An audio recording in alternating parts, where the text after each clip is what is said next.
مهما كلفها الأمر. وأبو البنات بفارغ الصبر ينتظر الولد. أنا داعشة هالبيت عشان شيء ثاني. ويظل المفتاح غامضا إلا على سيد الناس. أنا عايز أعرف اللي حصل.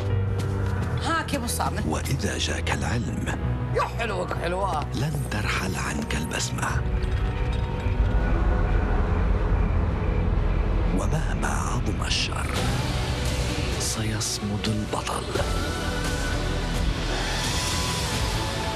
ويوميات رجل عابس تضغطه الحياة، فتسمع قصته عزيزة في شارع الأعشى، حيث تبحث هي الأخرى عن حريتها.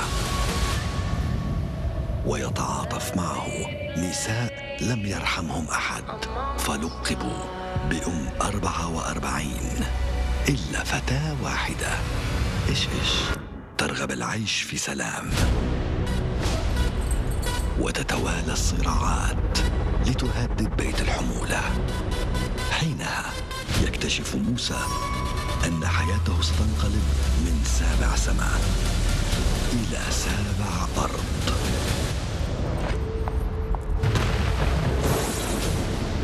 وبين الماضي والحاضر والعبرة والحكمة سنشهد ويشهد التاريخ تغيير أقدار العائلة.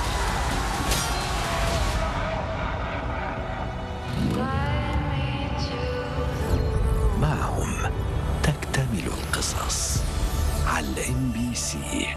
رمضان يجمعنا.